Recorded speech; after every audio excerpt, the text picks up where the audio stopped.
¿Qué tal, jóvenes? ¿Cómo están? Buenas tardes. ¿Qué tal? ¿Cómo les va? Eh, a ver, vamos a tomar la foto correspondiente de nuestra sesión del día de hoy y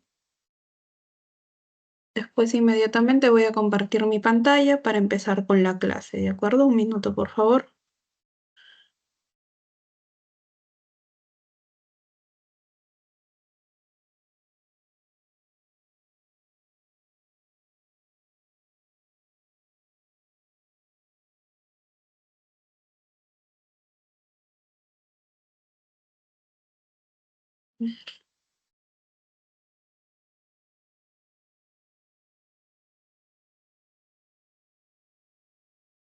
Bien, ¿se pueden ver las diapositivas correctamente? ¿Sí? ¿Se logra ver?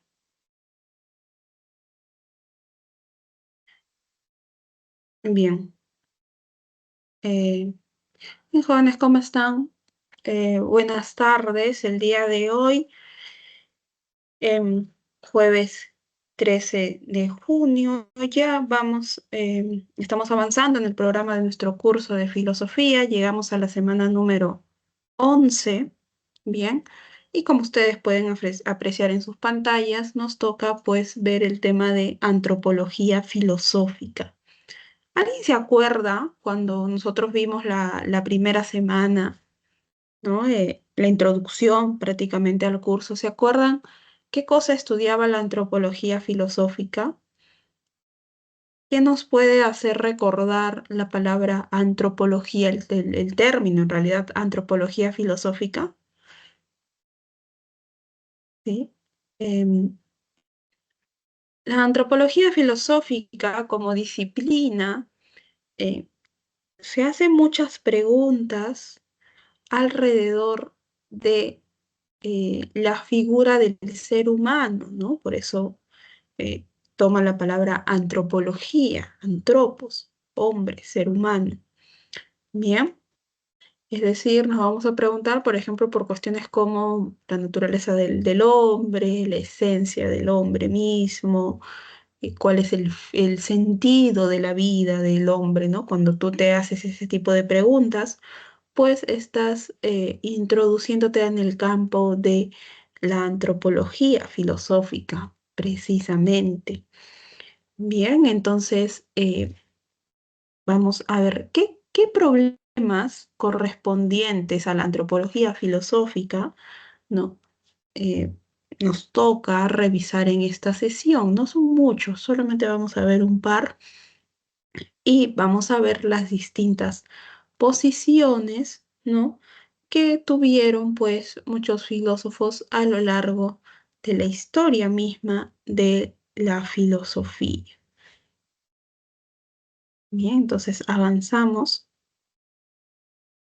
¿no? Como definición, la antropología filosófica eh, tiene como objeto de estudio al ser humano, pero ¿quién estudia al ser humano? ¿No? Precisamente el mismo ser humano, es decir, el mismo ser humano, el hombre, ¿no? Se pregunta por cuestiones de sí mismo, ¿no? Es como un autoexamen, ¿no? Por ejemplo, se va a preguntar por pues, la naturaleza o la esencia del ser humano o el sentido de la existencia eh, del ser humano mismo, ¿no? ¿Cuál es el sentido de la existencia? ¿Nosotros para qué estamos aquí? ¿Para qué vivimos? Bien, hay muchos filósofos que van a responder a esta pregunta por el sentido de la existencia, ¿no? Em, por ejemplo, el filósofo alemán Martin Heidegger va a decir pues que primero es que hay que preguntarnos por cuestiones como el ser, ¿no? Hace una crítica a los filósofos que lo antecedieron, ¿no? Y en lo que él propone es volver a preguntas básicas como preguntarnos por el ser. Entonces, frente a la pregunta sobre cuál es el sentido, el fin de la existencia del ser humano, él va a responder que el ser humano es, es un Dasein, es un ser, ¿no? Arrojado al mundo, fue arrojado al mundo, ¿no? Y a su vez es un ser para la muerte, ¿no? Todos en algún momento vamos a morir, ¿no? Es una cuestión natural desde que nacemos, ¿no? Digamos, ese es el final de nuestro destino, ¿no? Pero Heidegger dice, bueno, es verdad, pero ha existido, ¿no? Durante mucho tiempo este temor a la muerte, ¿bien? Pero este temor no es justificado. El ser humano, ¿no? El sentido de la existencia del ser humano es precisamente aceptar que tú estás, pues, primero arrojado en el mundo y eres un ser para la muerte, ¿no? Todos vamos a llegar ahí. Y en cuanto tú aceptes ello, ¿no? Vas a tener una vida auténtica. Bien, esto es lo que plantea Heidegger, filósofo alemán, y en la antigüedad, por ejemplo, tenemos la posición de Diógenes, ¿no? Diógenes, el sentido de la existencia del ser humano, bueno, es vivir, pasar tus días, ¿no? Satisfaciendo tus necesidades básicas y teniendo lo menos posible, es decir, teniendo las cosas más básicas, ¿no? No acumular riquezas, no acumular objetos, propiedades. Bueno, propiedad es un término ya un poco más avanzado, pero en general lo que te diría Diógenes es eso, ¿no? Acumular riquezas, no, hay que vivir de la manera más sencilla posible y así es como vivía Diógenes, ¿no? Él dormía en una especie de barril, solamente andaba con la ropa que tenía puesta, a veces sin eso incluso, no tenía nada más. En un momento él tenía una vasija con la que iba a un pozo a tomar agua, ¿no? A poder recolectar agua para poder beberla. Pero un día se encuentra con un niño, una niña, ¿no? Con un infante y se da cuenta de que este niño, esta niña, hace sus manitos así, ¿no? Como cuando a veces uno pone las manos para que allí caiga el agua y ahí repose el agua y empieza a beber directamente desde el pocito que hizo con las manos. Y Diógenes en ese momento lo que exclama, ¿no? Mira lo que me ha podido enseñar, ¿no? Alguien tan pequeño, ¿no? Yo pensé que era totalmente necesario tener una vasija para tomar agua, pero me acaban de enseñar que no es así. Y se deshace pues de este elemento, ¿no? Y empieza a beber el agua directamente así con las manos.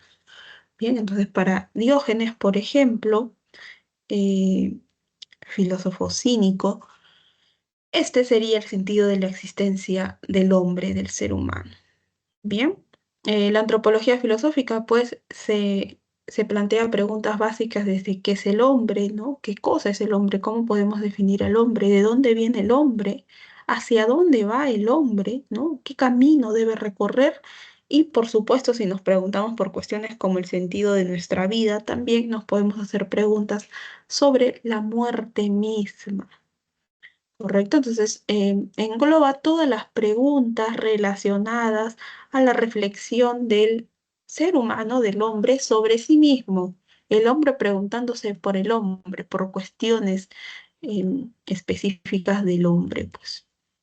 Bien, entonces avanzamos a ver el problema de la naturaleza humana, es decir, ¿cuál es la naturaleza humana cuál es la naturaleza humana, ¿no? ¿Cuál es la naturaleza del hombre? ¿Cuál es la esencia del hombre? ¿Qué cosa define la esencia del hombre? ¿No? Esta es una pregunta que se ha hecho desde el principio de la historia de la filosofía. Bien, en general vamos a ver primero algunas respuestas amplias, ¿no? Con algunas posiciones muy marcadas a lo largo de la historia de la filosofía. Por ejemplo, en la Grecia antigua, Aristóteles, en dos textos clave, en la Ética a Nicómaco y en la Política, bien, podemos encontrar allí que para Aristóteles el hombre es un ser racional. Bien, el hombre es un animal racional, diría, ¿no? Se diferencia de los animales porque puede discernir utilizando su razón. Bien, esto pues tiene mucho sentido propio de su época, ¿no? De la Grecia antigua. ¿Por qué? Porque si tú te acuerdas, en las primeras clases, cuando hablábamos del origen de la filosofía, de aquellos factores que fueron claves para que la filosofía se origine en Grecia, nosotros hablamos de uno de esos factores. Bien, que era el paso del mito al logos, y el logos en ese contexto significa razón. Es decir, el hombre, el ser humano, dejó de darse explicaciones mitológicas a las cosas que veía en la realidad, ¿no? Para explicar el origen, por ejemplo, del universo, del mundo, de sí mismo, y empezó a utilizar la razón para buscar precisamente estos orígenes, ¿no? Entonces tiene sentido de que para Aristóteles el hombre se diferencia en su esencia de otros seres por ser un ser racional. Bien, y esto tiene, también está muy ligado, bien, muy ligado a su concepción ética. ¿En qué sentido? Para Aristóteles, ¿no? Lo que el hombre debe buscar es la eudaimonia. Bien, la eudaimonia es la vida buena, ¿correcto? Es la vida buena, ese es el fin, digamos. ¿Y cómo es que va a lograr el ser humano alcanzar esta eudaimonia o vida buena? A través de acciones virtuosas, a través de la virtud, del arete, ¿bien? Esta virtud no es algo, digamos, un don que te brinda, pues, no sé, un dios, o etcétera, sino que se construye a través del hábito. Es decir, cuantas más veces tú a lo largo de tu vida realices acciones virtuosas, más cerca estás, pues, de esta eudaimonía que te va a llevar a una vida plena, a una vida feliz. Bien. ¿Y cómo es que yo distingo estas acciones virtuosas? Yo las distingo porque yo, ser humano, soy un ser racional. Bien, mi razón es lo que me va a llevar precisamente a decir, ok, el fin de mi vida es tener precisamente una vida buena, una vida virtuosa. ¿Y cómo es que yo puedo discernir de aquellas acciones que me van a llevar en este camino de la vida virtuosa?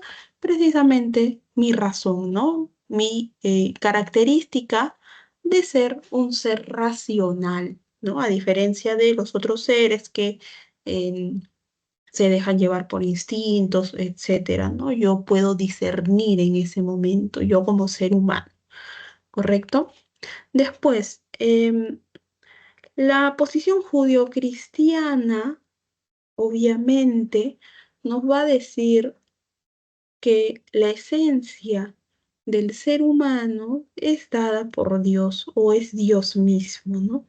Dios es quien construye al hombre, al ser humano, en su entera naturaleza, ¿no? La naturaleza, entonces la esencia, es pues un don divino, ¿no? Es un don brindado por Dios.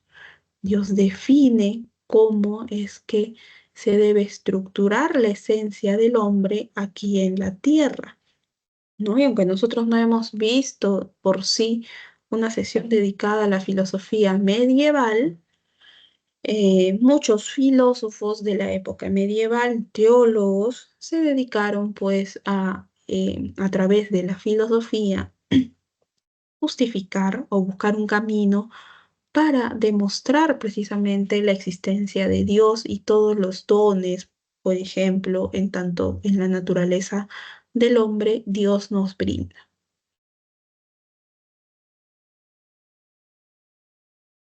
Bien, luego tenemos más adelante, ya avanzando en los siglos, eh, la posición naturalista positivista. Bien, que nos dice que el hombre es, la naturaleza del hombre es que es fabricante de herramientas. Aquí nos encontramos con Spencer y Charles Darwin, ¿bien? Dos naturalistas. ¿Por qué es que ellos plantean esto? Porque, bueno, producto de las teorías de la época, de las teorías específicamente en ciencias, que, bueno, nosotros sabemos, ¿no? Que Darwin con su teoría de la evolución eh, revoluciona, ¿no? En términos cunianos, revoluciona la ciencia de su época. Bien, y a partir de allí se encuentra otro punto para poder justificar cuál, para poder responder, ¿no? A la pregunta de cuál es la esencia del ser humano, ¿no?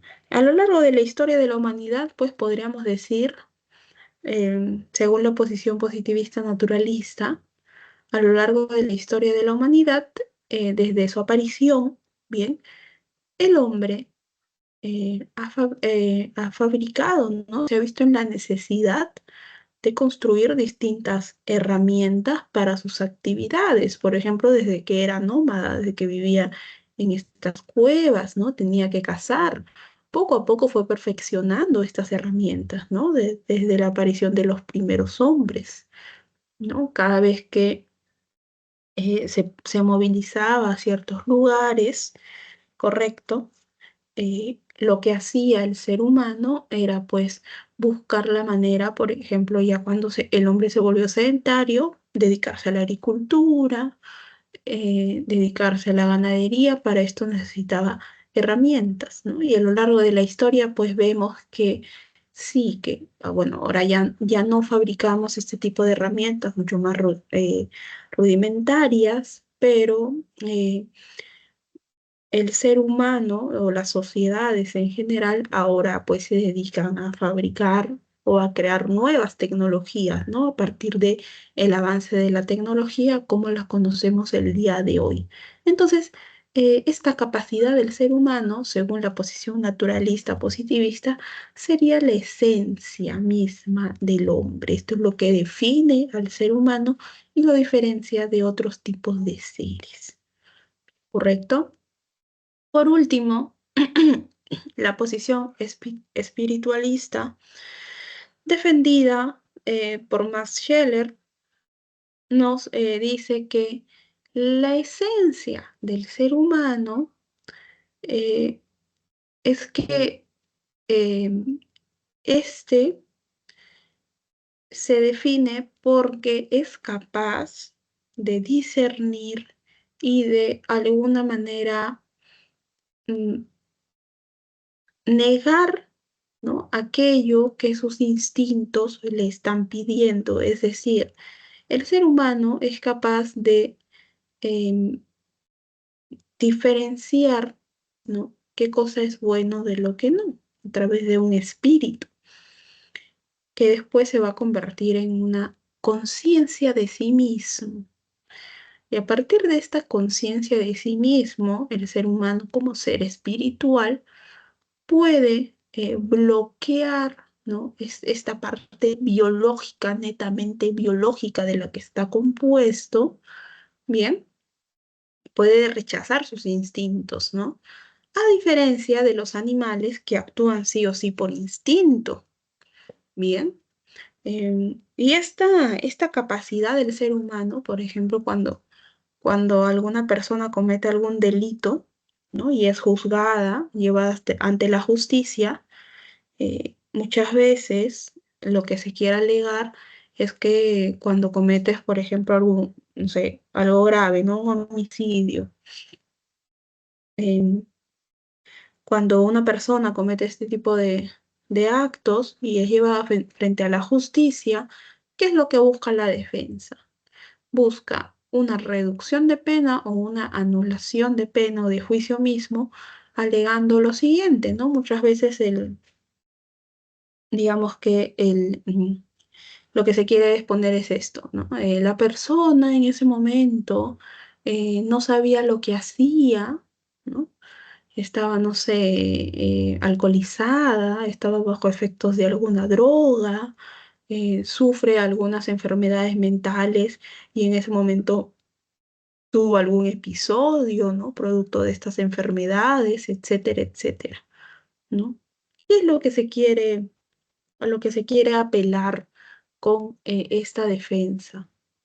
Es decir, ¿no? Si nosotros seguimos más o menos la posición espiritualista de Scheller, que en ese momento esta persona no podía acceder a su conciencia sobre sí mismo, sino que solamente respondió a los instintos. Bien, obviamente luego la justicia lo que hace es algunas pericias, exámenes, etcétera, y a veces se determina que en efecto eh, en el momento de los acontecimientos se pudo haber dado esta cuestión de un bloqueo producto de enfermedades mentales, producto de alguna sustancia, pero en otros casos te dicen que no, que en realidad la persona cuando cometió este tipo de actos era totalmente consciente, ¿no? Lo hizo sabiendo lo que hacía, es decir, tenía conciencia de sí mismo. ¿No? Sabía lo que hacía, ¿no? Sabía que si cometía este acto que devino pues en la muerte de alguien, un homicidio, sabía lo que después podía afrontar, ¿no? Sin embargo, le hizo caso pues a estos instintos meramente biológicos, ¿no? Siguiendo pues lo que plantea Scheller. Bien, entonces vamos a ver algunas posiciones mucho más específicas. Bien, ¿no? ¿Qué es lo que nos dice Aristóteles? Aristóteles dice, el hombre, ¿no? Aristóteles, como ya hemos comentado en la ética a Nicómaco, la ética nicomaquia, también conocida así, y en la política, dos textos muy importantes, Aristóteles nos dice que el hombre es un animal. Sí, el hombre es un animal, correcto, pero el hombre es un animal que tiene una característica particular. Tiene logos. ¿Qué significa? Tiene razón.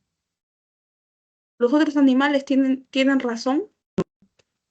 Esto es lo que diferencia al ser humano de los otros tipos de animales. Bien, tiene razón. Usa esta razón. Entonces, el ser humano es un animal, pero es un animal superior, producto de que tiene razón. Bien. Y al tener razón puede, pues, como ya te comenté, ¿no?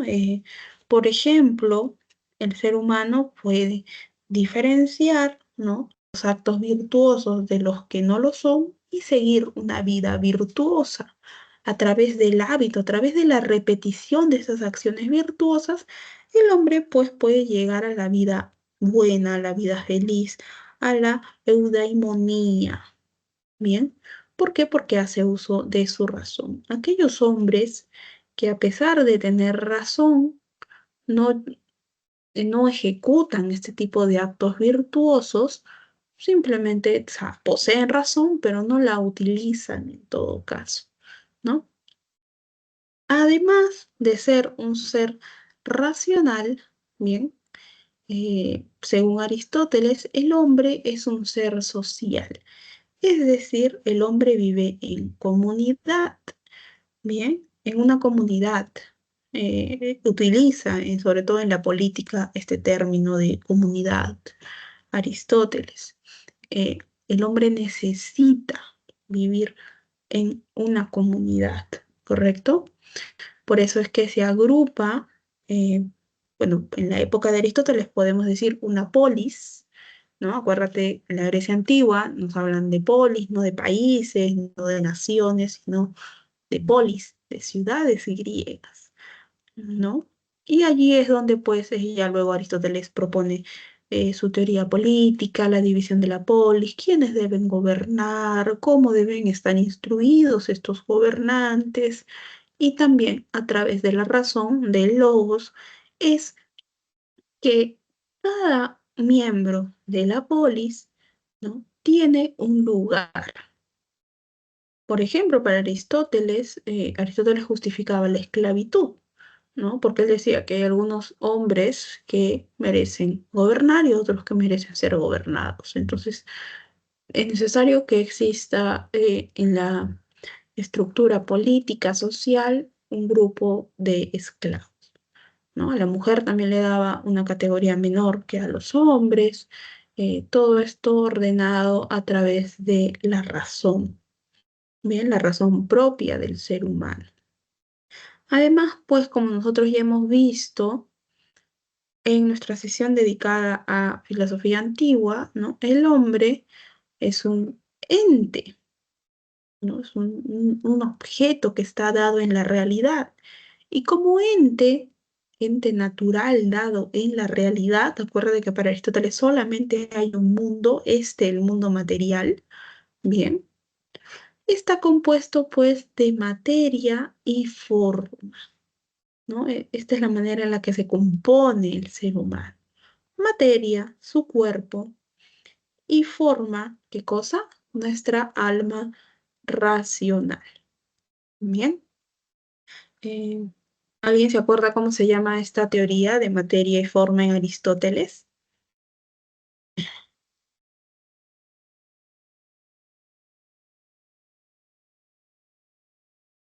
¿Sí? ¿Se acuerdan? ¿Cómo se llama esta teoría de materia y forma?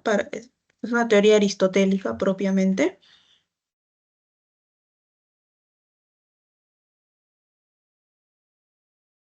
Es teoría ilemórfica, ¿ya?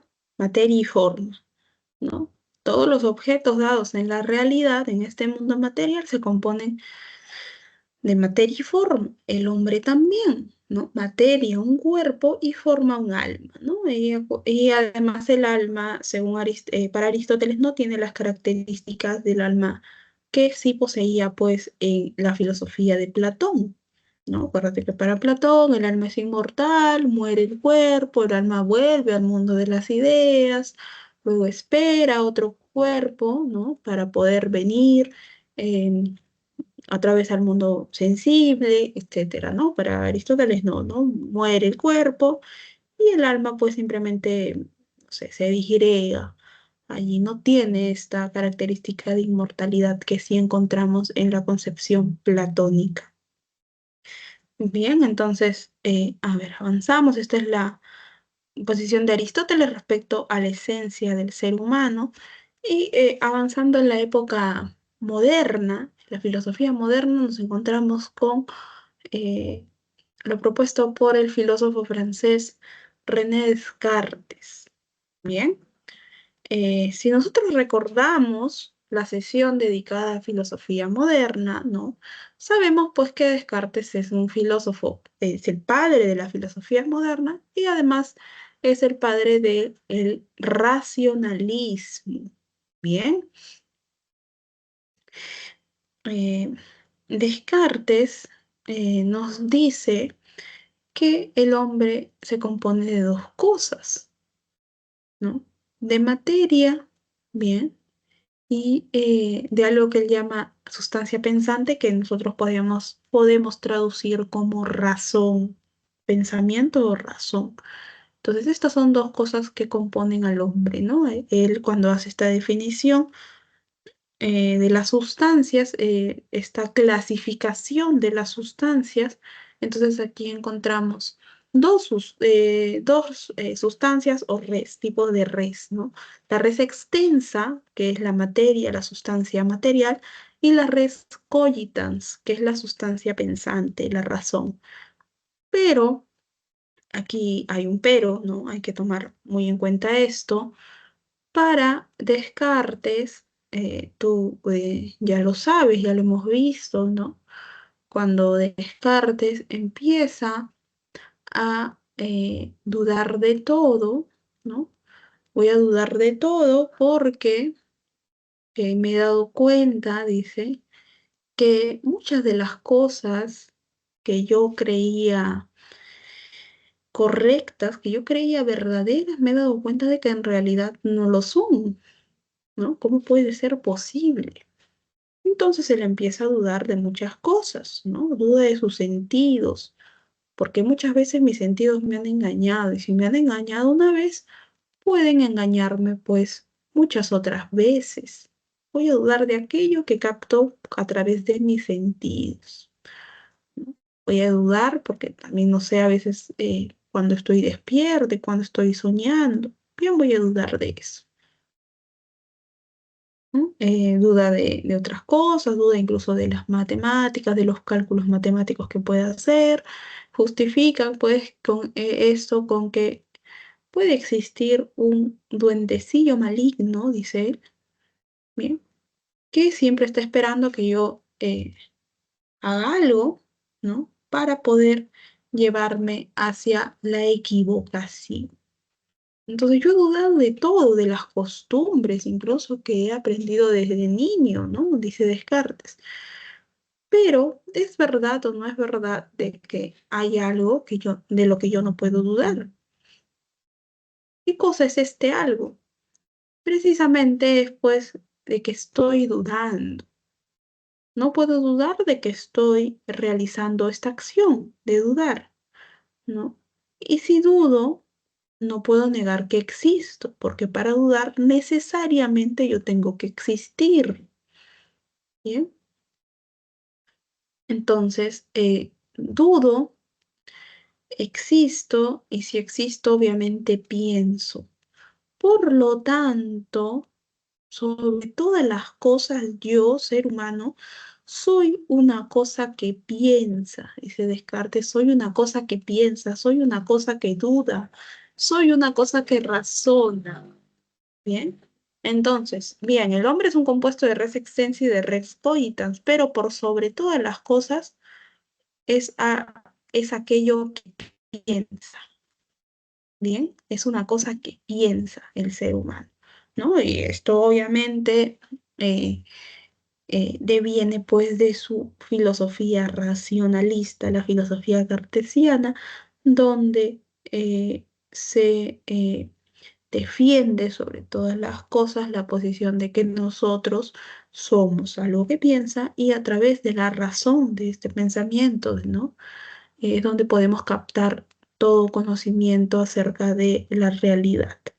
Bien, entonces la naturaleza o la esencia del hombre para un racionalista como Descartes es pues la razón, el pensamiento y a la vez el hombre es un compuesto de esta razón más la materia, o sea, la sustancia material o res extensa. ¿Correcto? ¿Todo claro hasta aquí, jóvenes?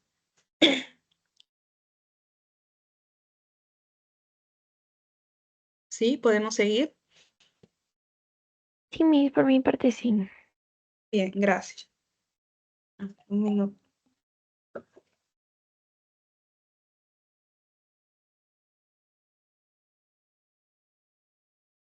Bien, seguimos. Ahora, en Nietzsche, filósofo contemporáneo, más o menos siglo XIX, ¿qué cosa nos dice Nietzsche sobre la esencia, la naturaleza del ser humano?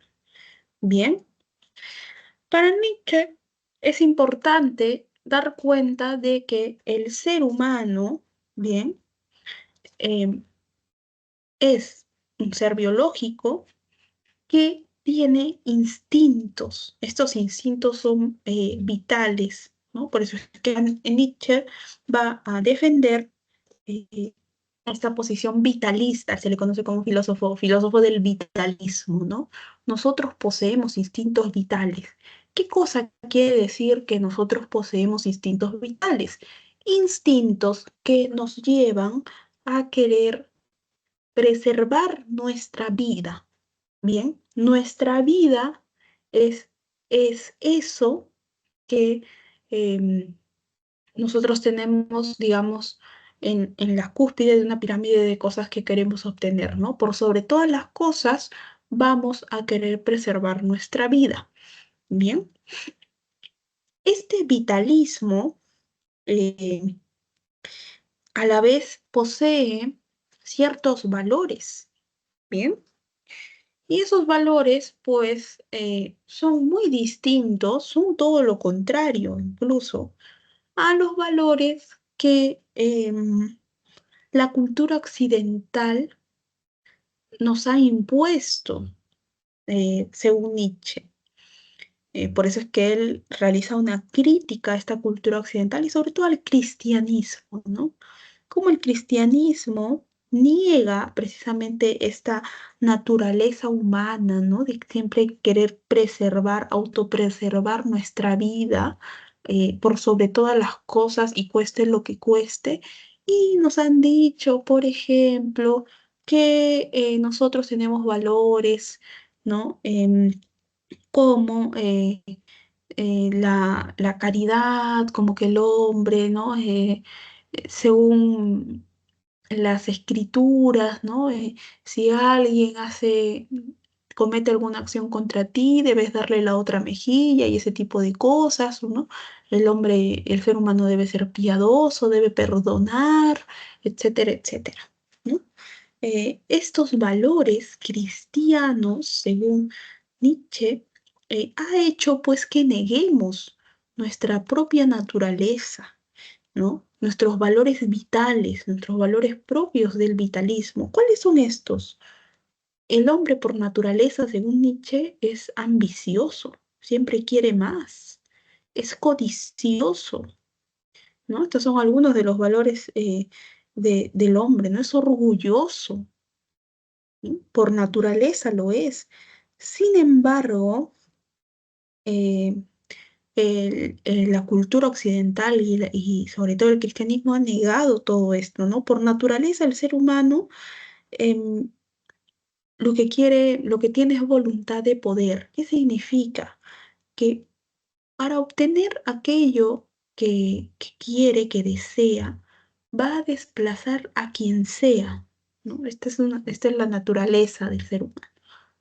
Va a desplazar a quien sea, ¿no? Por ejemplo, tú ahora quieres alcanzar una vacante para ingresar a la universidad, ¿no? Si vas a dar tu último examen ya y tienes que obtener una cierta calificación, ¿no? Tú sabes que si no obtienes mínimo esa calificación, no vas a poder pelear por un cupo, ¿no?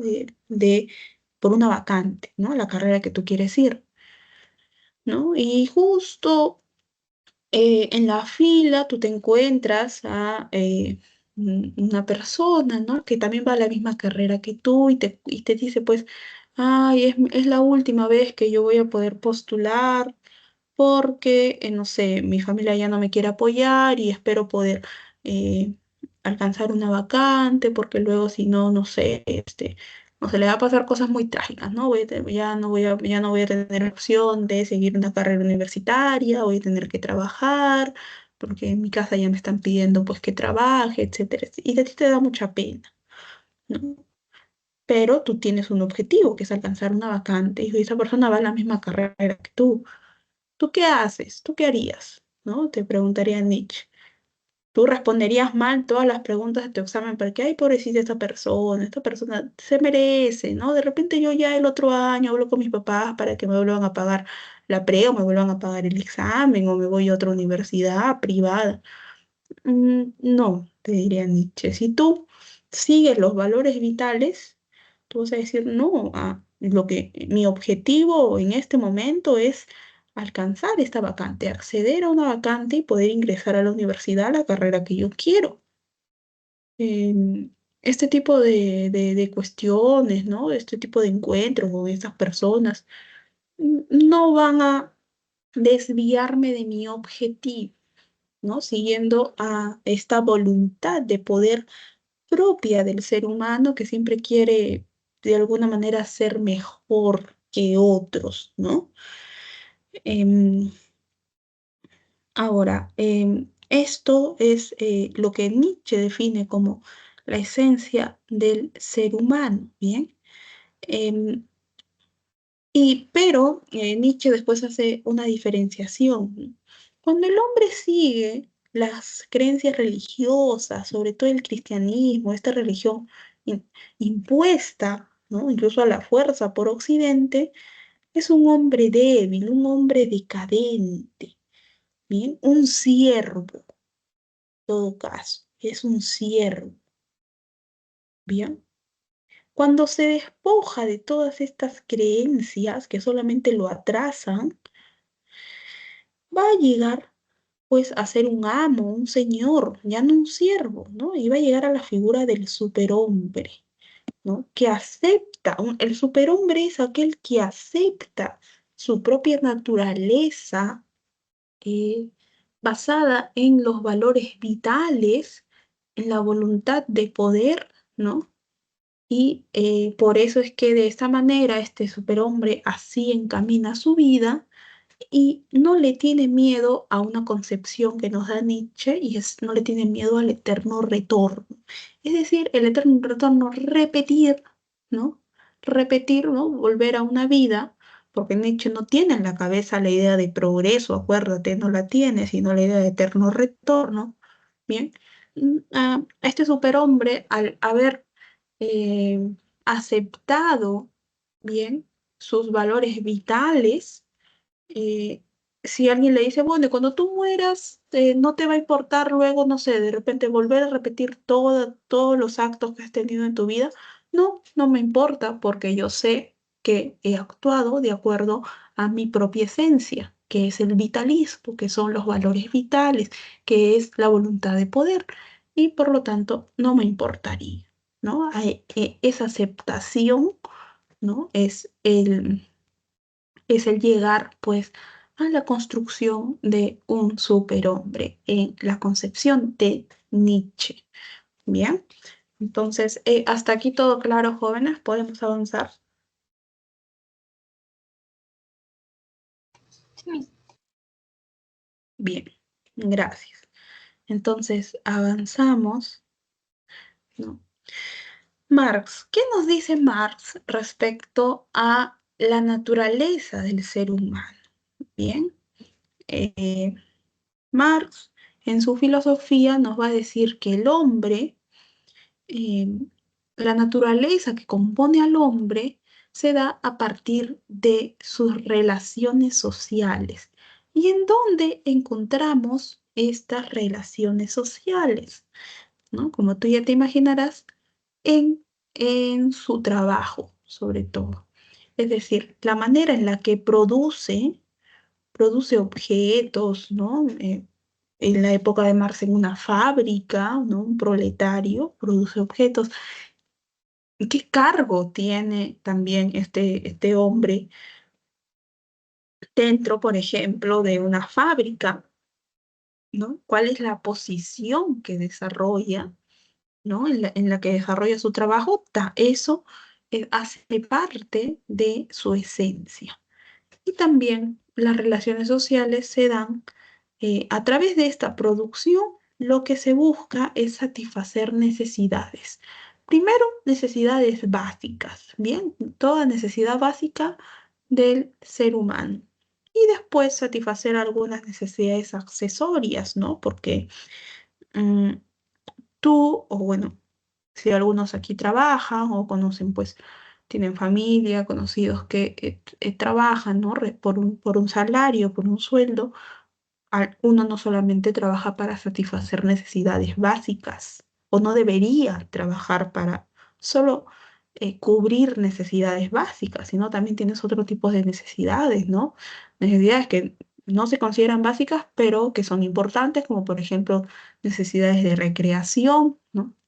Una persona que trabaja y tiene vacaciones, en las vacaciones no sé, poder viajar, poder salir, ¿no? Poder despejarse, distraerse, son necesidades que tiene el ser humano y que debe suplir.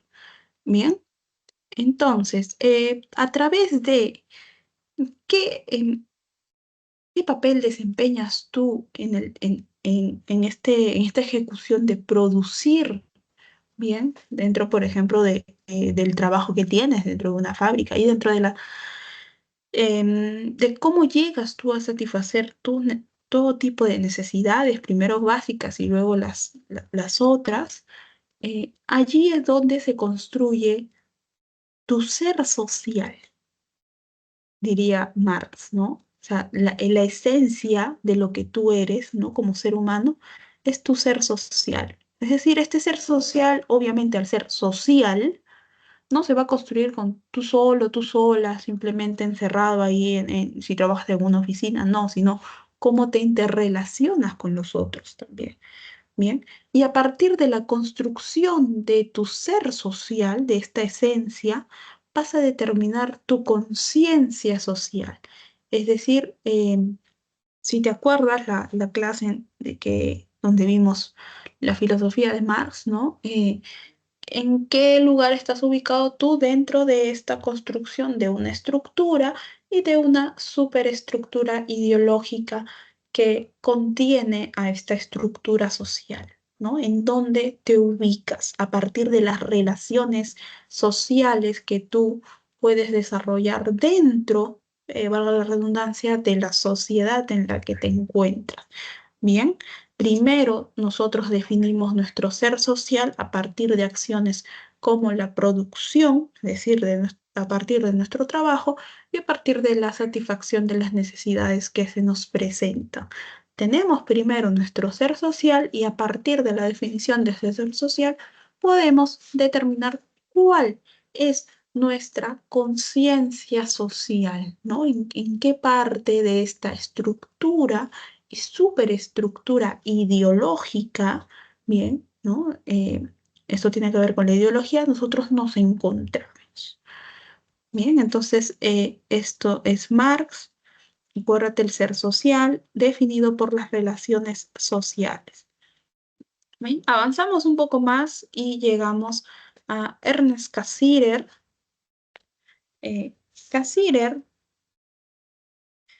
lo que nos va a plantear como esencia del hombre, del ser humano, es el símbolo. Bien, ¿qué quiere decir esto? Mira, para Cassirer, el ser humano, por naturaleza, es un ser simbólico. ¿Cómo así que es un ser simbólico? Es decir, a lo largo de la historia propia de la humanidad, el hombre se ha comunicado a través de símbolos. Em, Porque sabemos que si bien el lenguaje es una característica inherente al ser humano, no se desarrolló un lenguaje desde los inicios propios de la aparición del hombre en el mundo, ¿no? Por ejemplo, el arte es un símbolo, ¿no? Que se tiene desde los inicios de la humanidad, ¿no? Es estas marcas, por ejemplo, que se encuentran, que tú puedes verlos en las cuevas, ¿no? De los primeros hombres alrededor del mundo y en el Perú también incluso, son símbolos con los que se comunicaban los primeros hombres que llegaron a esta parte del mundo, por ejemplo. No tenían un lenguaje, se comunicaban así, ¿bien? Por lo tanto, el hombre, Cassirer defiende pues que es un ser simbólico, ¿no?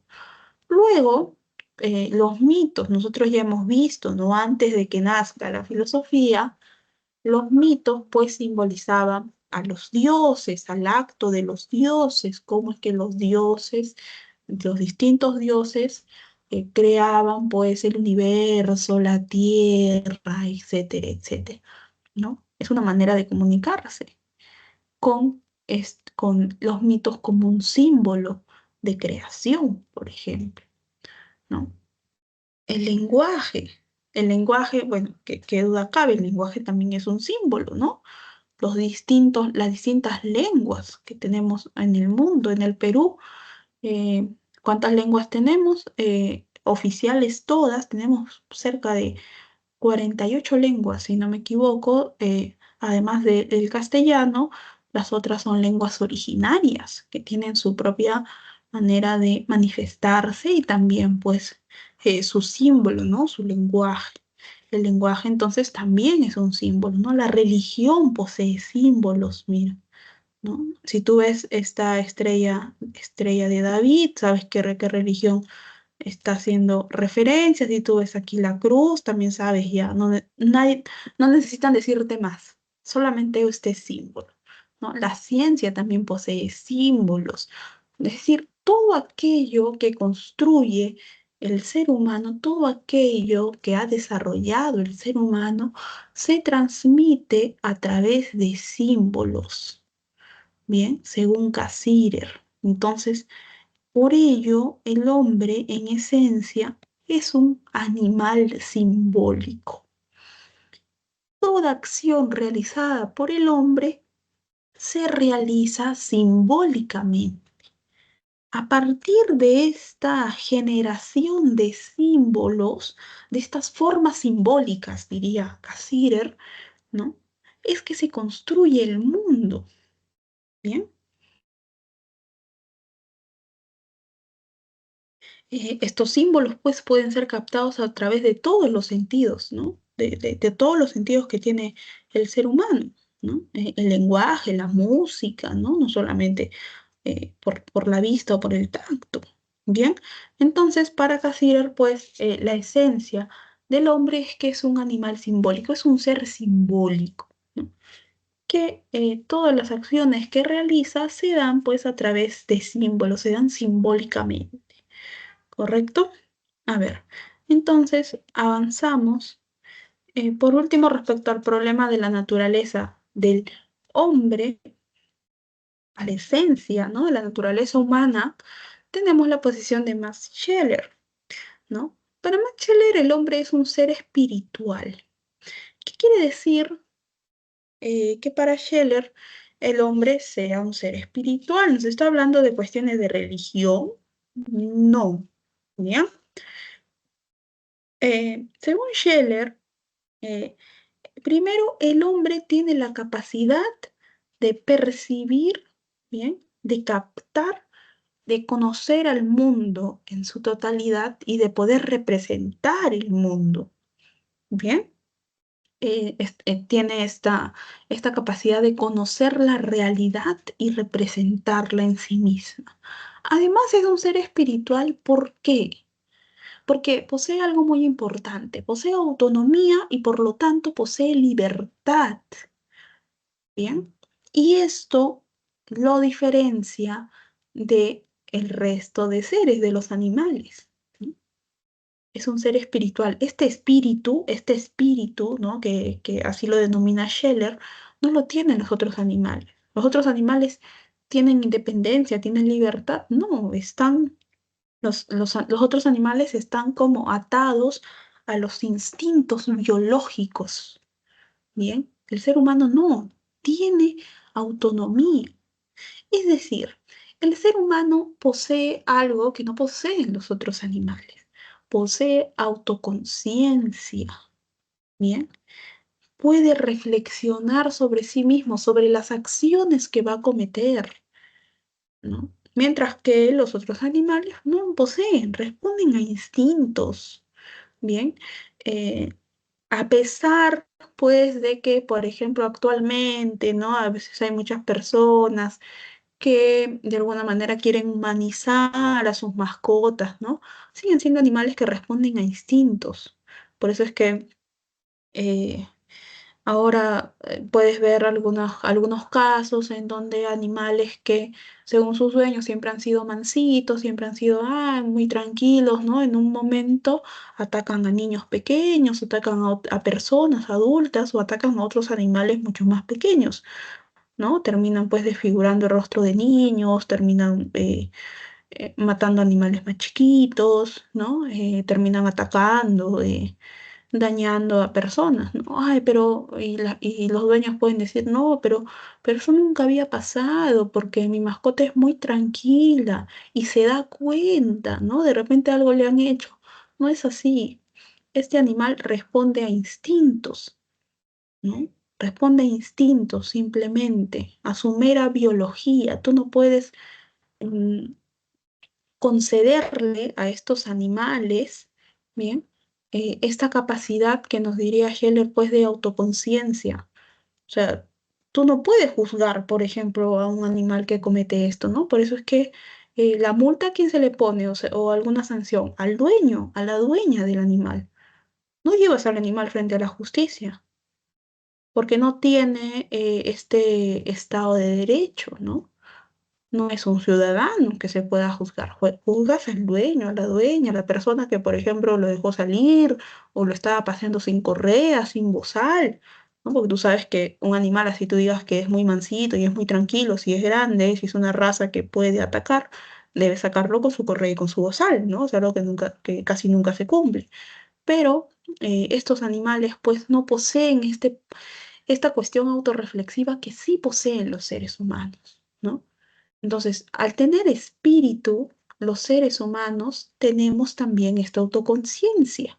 Tenemos una libertad de, en nuestra acción, en nuestro propio existir, tenemos una independencia, ¿no? Para actuar a través de nuestra libertad, pero no es una libertad que nos deja, pues, lo que quieres, tienes libertad, listo.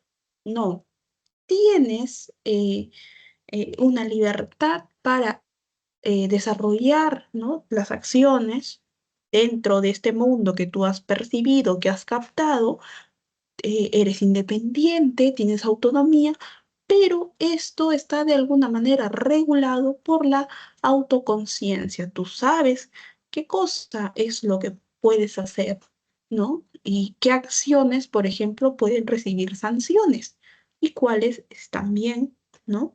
Eh, entonces, esta es la cuestión, esta es la naturaleza del hombre como ser espiritual, según Scheller. Bien, no hay que confundir mucho esto con las cuestiones religiosas, sino sobre todo con conceptos, el concepto de ser espiritual, relacionarlo con conceptos como de libertad, independencia en la acción y sobre todo la autoconciencia. Bien, es un ser espiritual el hombre, en tanto tiene autoconciencia de aquello que puede realizar en el mundo, ¿correcto? Bien, avanzamos. Respecto al problema de la identidad, eh, ¿no? La antropología filosófica es una cuestión ya un poco más contemporánea, ¿correcto? Em, Se va a preguntar también cómo es que el ser humano construye su propia identidad. Bien, y aquí un autor clásico para tratar el problema de la identidad y del reconocimiento también, te voy adelantando lo que vamos a ver, es el filósofo canadiense Charles Taylor. Bien, tiene un texto, donde no está solo, es que lo escribe Taylor y Nancy Fraser, pero bueno, nosotros vamos a sus- solamente delimitarnos a citar a Taylor. Bien.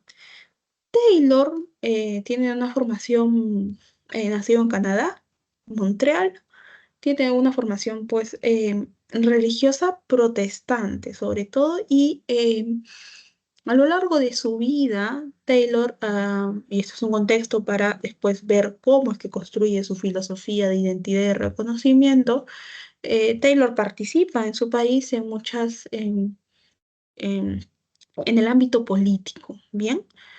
Activamente en el ámbito político, postulando a varios cargos, algunos no lo ganó, de luego fue por ahí designado en algún cargo.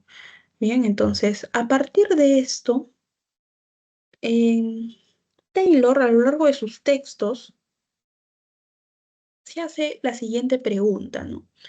Actualmente, ¿qué cosa significa ser humano? ¿No? ¿Qué significa ser humano? ¿No? ¿Cómo podemos definir ser humano en la actualidad, en esta época que estamos viviendo? ¿No? ¿Qué cuestiones nos trae a la mente? ¿No? Por ejemplo, si yo te digo, ¿y para ti qué significa ser humano? Vivir actualmente, año 2024, ¿qué cosa significaría? ¿A alguien se le ocurre una palabra? Por ejemplo, yo te digo, piensa en la humanidad, ¿no? Piensa, ¿qué cosa significa actualmente? ¿A quién se le ocurre una palabra? Lo pueden escribir en el chat, ¿no? Con una palabra nada más, ¿no? No te pido una definición de 3 párrafos, ¿no? Cuando a ti te preguntan, ¿qué cosa significa actualmente ser humano? ¿No? A partir de tu propia experiencia, ¿qué cosa puede significar? ¿No? Es una pregunta que parece sencilla, pero en realidad después te genera muchas más preguntas, muchas más interrogantes. Bien, estas interrogantes, en estas interrogantes es en donde quiere profundizar Taylor. Muy bien, ¿no? Diversidad, ¿no? Es algo actual. Tecnología también, ¿no? Actualmente vivimos en un mundo eh, rodeado por la tecnología, ¿no? Taylor em, lo que va a decir es que actualmente, jóvenes, el ser humano es muy individualista, ¿no? Y es algo que se puede corroborar. Sí, el ser humano, dice Taylor, se centra en el yo, ¿no? Por ejemplo, ¿no? Cuando pasan algunas cosas, algunos conflictos sociales, a veces hay algunas manifestaciones, ¿no? Producto de las decisiones de los políticos que gobiernan actualmente, ¿no? O de algunos años para aquí, en el Perú. A veces uno ve las noticias y quiere comentarlo, no sé, con personas cercanas, incluso con tu familia, con tus amigos, ¿no? Si trabajas con gente del trabajo. ¿Y cuál es la respuesta que suelen darnos? ¿No? Ay, bueno, pero si a mí no me afecta, bueno, pues qué importa, ¿no? O sea, directamente a mí no me afecta. Ah, que hagan lo que quieran, ¿no? O cuando hay marchas, no sé quién vive en el centro de Lima o estudia, por ejemplo, en el centro de Lima. Yo estudié en el centro de Lima. Cada rato había marchas, cerraban las calles, ¿no? Cerraban las avenidas, las pistas, ¿no? Teníamos que tomar otros caminos, ¿no? Y la gente era como que, ay, ¿por qué no marchan a otra hora? Justo yo a esta hora salgo del trabajo y tengo que llegar a mi casa. Y no sé, la marcha era muy importante, la marcha era, no sé, alguna ley que quería aprobar el Congreso y afectaba a un gran número de ciudadanos en el país, ¿no? Pero lo que tú escuchabas era, yo tengo que llegar a mi casa, ¿no? Yo he trabajado todo el día y estoy cansado, estoy cansada, ¿no? Esto nos puede ejemplificar precisamente esto que nos dice Taylor, ¿no? Actualmente el ser humano se centra mucho en la individualidad, en el yo, ¿no? Yo quiero hacer esto, ¿no? Todo, si no me afecta a mí, si no pasa por mí, si no tiene algún efecto en mí, no me importa, ¿no? Apunto simplemente, pues, a que en mi vida, ¿no? Yo tenga, por ejemplo, un mejor trabajo, ¿no? Pueda escalar, pues, en mi formación educativa, ¿no? En este caso, en mi educación universitaria superior, etcétera, se tenga un mejor sueldo, no sé, yo pueda vivir mejor en una casa más grande, etcétera, ¿no? Em, y además esto nos ha llevado a una especie de relativismo, ¿bien? En donde, y es algo que también podemos ver, ¿no? Cada uno tiene su verdad, ¿no? Mm, Hemos cambiado la palabra opinión, ¿no? Doxa, tú sabes que opinión viene de doxa, por verdad, ¿no? Es como que, eh, vamos a hablar, por ejemplo, hemos pasado una pandemia, ¿no? Y esta pandemia, ¿cómo es que hemos podido salir, por ejemplo, obtener las vacunas a través de cuestiones científicas? Tú sabes que en la ciencia no hay espacio para la opinión, pero mucha gente hablaba pues desde su propia opinión, desde su propia experiencia, ¿no? Y decía, bueno, pero yo no sé, por ahí hacían un menjunje de un montón de cosas y eso a mí me curó, entonces debe ser verdad, ¿no? Yo me enfermé y yo hice un menjunje de un montón de productos y eso me curó, entonces es verdad, eso es la cura, tú tienes que probarlo, ¿no? Actualmente, ¿no? Según Taylor, cada uno de nosotros tiene su propia verdad, tiene su propia vida. Por lo tanto, ya ni siquiera podemos criticar esta verdad, entre comillas, ¿no? Que en realidad es una opinión, sino ¿por qué? Porque todo es aceptable ya, pues, ¿no? Cayendo en este relativismo, donde podemos decir todo, todo vale, ¿no? A todo podemos darle espacio. Por lo tanto, en este relativismo social, nadie está sobre nadie, ¿no? Em, es un relativismo social, un relativismo cultural. Bien, este concepto del yo, según Taylor, bien, tiene sus orígenes, bueno, tiene sus orígenes, digamos, en muchos siglos antes, ¿no? A lo largo de la historia, Por ejemplo, en la época medieval era el yo, esta concepción que tú tienes sobre ti te la da Dios, ¿no? Pero luego de cuando ya tú sabes, ¿no? En la época del medioevo, nos encontramos con dos etapas muy marcadas, ¿no? Que van a contribuir a esta construcción histórica de este concepto del yo. Primero tenemos la ilustración, donde ya queremos definir al yo del ser humano, ¿no? El yo propio del ser humano, ya no con cuestiones divinas, ¿no? Como en el medioevo, sino buscarlos en el propio individuo, ¿no? La ilustración tiene esta característica. Bien, por ejemplo, y aquí nos encontramos con Rousseau, ¿no? Rousseau, filósofo de la Ilustración, que nos dice que cada uno tiene una voz dentro de nosotros mismos, interiormente, y eso es lo que define nuestro yo, allí, en nosotros mismos, en algo propio de nuestra naturaleza, allí vamos a encontrar nuestro yo, ¿no?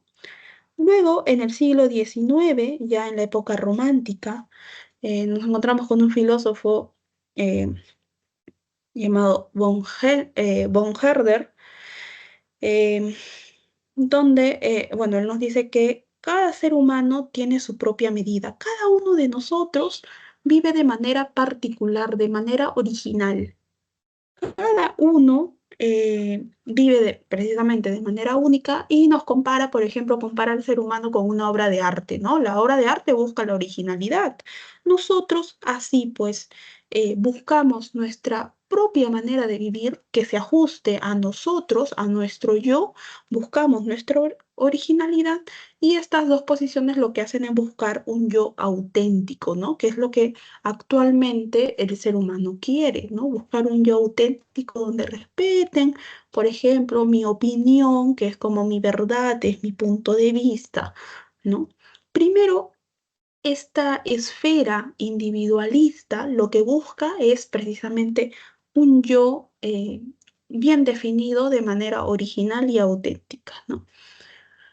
Pero Taylor te dice, ok, ¿pero es todo lo que necesitamos? No, ¿ya? Una vez que tú te defines, tú buscas tu yo así, tu yo auténtico, ¿no? Eso que te va a definir a ti de manera única, de manera particular, de manera original. ¿Qué pasa?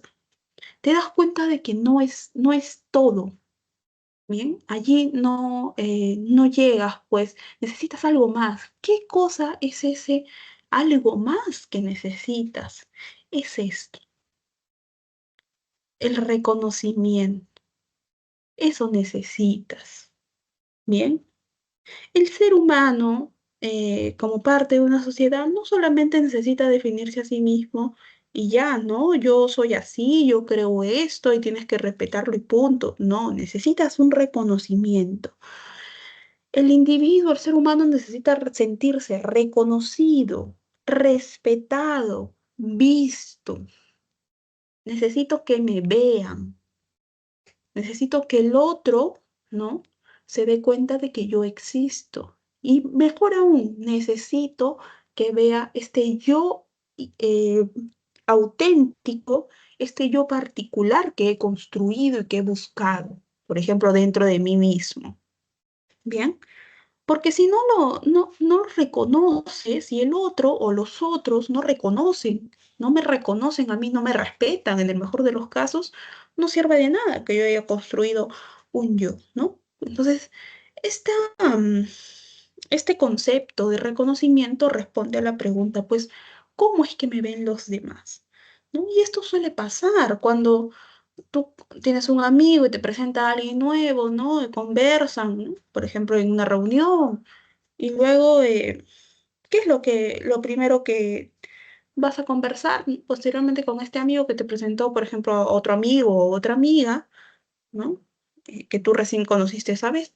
Oye, ¿qué tal, ah? ¿Cómo te cayó mi amigo? ¿Cómo te cayó mi amiga? ¿Qué piensas? Eso es lo primero que te suelen preguntar, ¿no?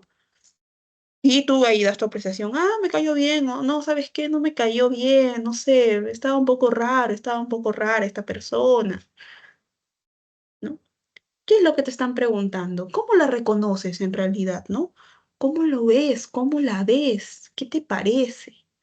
¿No? Es una dinámica que ya nosotros como parte de una sociedad la tenemos pues de manera intrínseca, pero es algo muy importante para cada uno de nosotros, esta cuestión del reconocimiento. Bien, em, y a partir de esto, em, Taylor plantea su política del reconocimiento.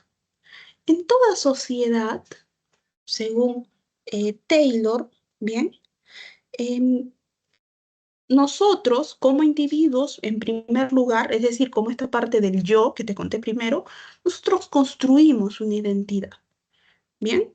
Construimos un yo. La identidad es un yo, ¿bien? Lo construimos pues buscando, viendo con qué nos identificamos, etcétera, etcétera, etcétera, ¿bien?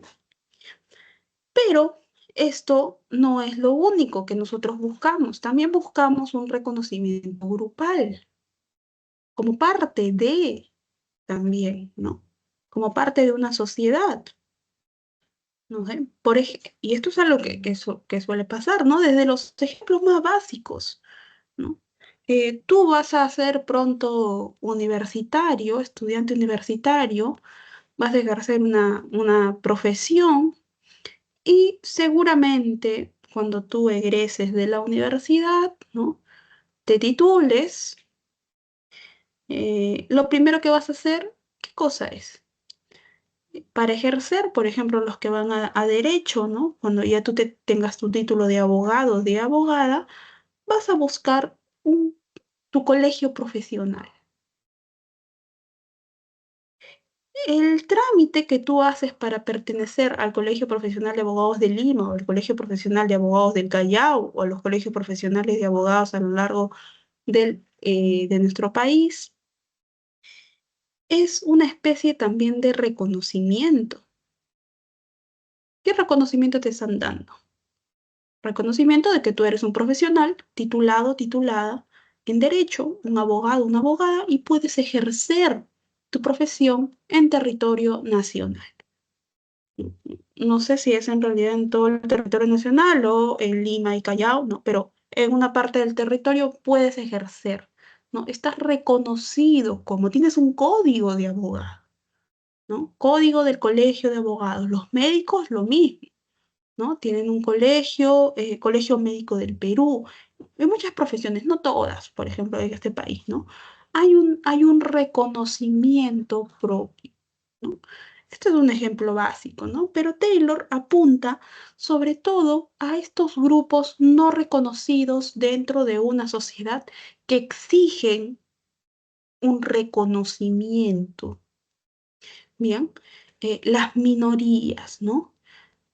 Los grupos minoritarios que a su vez exigen un reconocimiento cultural, un reconocimiento en su propia diversidad, es decir, un reconocimiento, una reivindicación de su identidad diversa frente a otros grupos que componen la sociedad.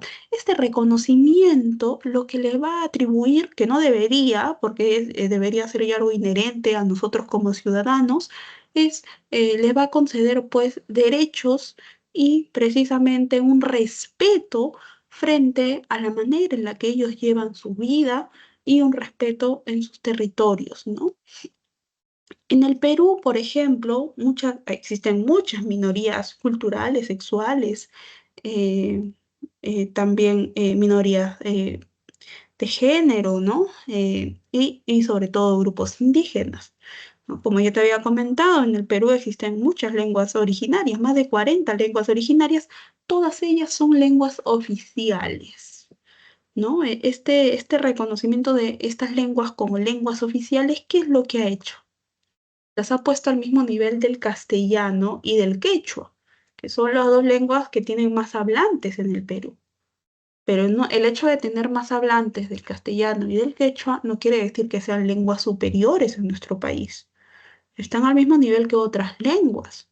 Por ejemplo, que el shipibo-conibo, que es una lengua, el bora-bora es otra lengua. Están al mismo nivel, porque son lenguas habladas por ciudadanos peruanos, que en teoría, ¿no? Según, por ejemplo, nuestra Carta Magna, según la Constitución, todos somos iguales en derechos, ¿no? Todos los ciudadanos peruanos. Bien, esta es una manera de reconocer esta diversidad. Obviamente no es, digamos, no basta, ¿no? Se deben dar otras políticas para eh, afianzar este reconocimiento. Por ejemplo, en nuestro país, ustedes saben, se caracteriza por ser un país donde se extraen materias primas. Entonces, existen muchas actividades extractivistas en nuestro país, pero muchas veces los proyectos que se quieran llevar a cabo por distintas empresas extranjeras, ¿no? Son rechazadas por las comunidades donde se quiere desarrollar la actividad extractiva. ¿Y qué pasa? Las comunidades protestan, ¿no? Las comunidades primero piden un diálogo, ¿no? Conversar con el gobernador, luego, bueno, no le hacen caso, empiezan a escalar, empiezan a pedir reuniones con congresistas, ¿no? Con representantes, pues, de los tres poderes del Estado, hasta que en un momento, bueno, nosotros, si la mayoría vive en Lima, a veces ni enterados, hasta que estas personas tienen que llegar hacia Lima. Imagínate, ¿no? La necesidad de llegar hasta Lima y realizar distintas manifestaciones, ¿no? Para poder exponer su caso, ¿no? Ellos, por ejemplo, y esto ha pasado muchas veces, ¿no? Las comunidades se niegan a aceptar la presencia de estos trabajos extractivos en su localidad porque para ellos esto va a traer muchos más problemas que beneficios, ¿no? Va a acabar con la biodiversidad en la que viven, es decir, van a deteriorar su territorio. Para ellos, para muchas comunidades es muy importante preservar la biodiversidad del territorio en donde viven. Bien. Y pues a lo que se ven empujados es a llegar hasta la ciudad de Lima, poder manifestarse durante mucho tiempo para llegar por ahí a alguna reunión con algún miembro del ejecutivo y bueno, pues también estar muy pendiente de que realmente cosas que se han acordado finalmente se cumplan. ¿Qué es lo que en esta acción este grupo de personas ha demandado? Ha demandado un reconocimiento de sus derechos, ¿no? De su derecho de decirle no a actividades que ellos consideran no van a traer una suerte de beneficios a su territorio, ¿no? Porque tú sabes, ¿no? La ley de la consulta previa en nuestro país eh, plantea eso, ¿no? Precisamente se debe dar una consulta previa al inicio de las labores, ¿no? Preguntarle a los miembros de la comunidad si están de acuerdo o no. Muchas veces esta ley no se respeta y por eso es que tenemos muchas manifestaciones respecto a, sobre todo, acciones que quieren dar grupos o empresas mineras en muchos lugares del Perú, ¿no? Específicamente en departamentos que son muy pobres a lo largo del Perú. Y por eso es que las personas que viven en estos lugares se oponen al desarrollo de estas actividades, ¿no? Y lo que exigen es un reconocimiento de sus decisiones, de las decisiones que toman como comunidad respecto al territorio en el que viven. Bien. ¿Cómo es que podemos resolver esta tensión, ¿no? Esta tensión que se produce, pues, a partir de grupos no reconocidos dentro de una sociedad, ¿no? La diversidad que nosotros encontramos en las sociedades actuales. Taylor nos va a decir que esto se afronta a través de un diálogo. El diálogo es un elemento muy importante para poder pues resolver, ¿no? Este encuentro, ¿no? Que puede ser conflictivo, bien, eh, em, entre grupos no reconocidos y, por ejemplo, aquel grupo que debe reconocer, ¿no? La diversidad de este grupo, ¿no? La identidad misma de este grupo. Bien, y allí es donde también encontramos pues su concepto de multiculturalismo, ¿no? Para poder brindar políticas públicas, sobre todo, políticas públicas a favor de estas minorías, minorías étnicas, culturales, sexuales, minorías de grupos indígenas, por ejemplo, grupos, claro, grupos feministas, ¿no? La comunidad LGTBIQ, etcétera, etcétera. Lo que se debe aceptar es que actualmente, pues, vivimos en una sociedad multicultural.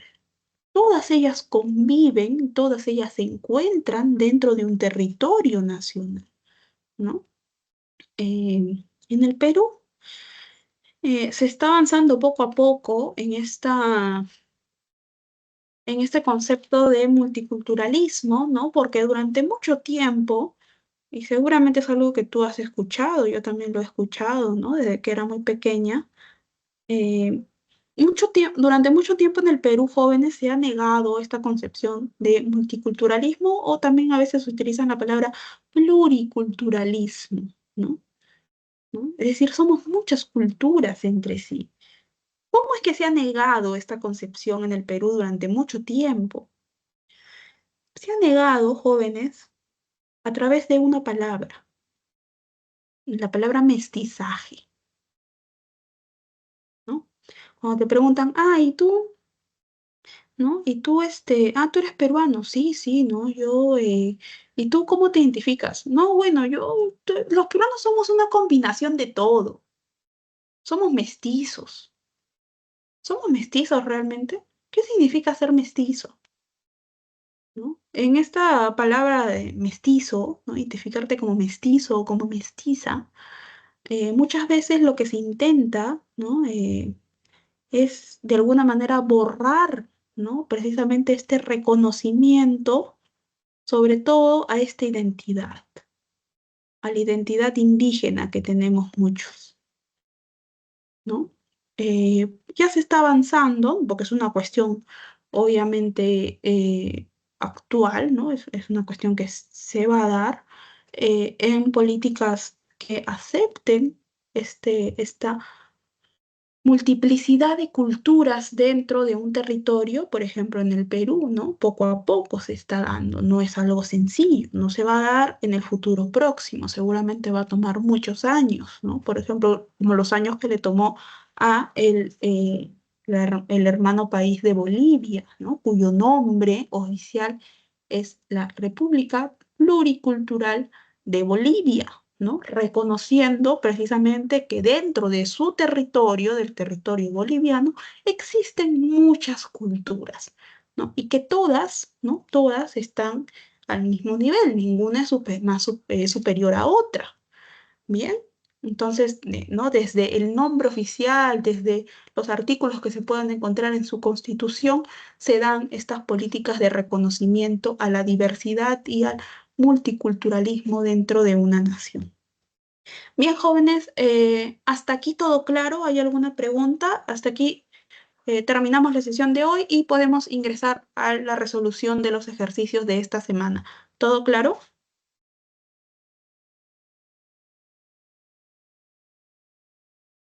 Sí, bien, entonces dejo de compartir y me dan unos segundos, por favor, para compartir el documento con los ejercicios de esta semana. ¿Sí? Un minuto, por favor.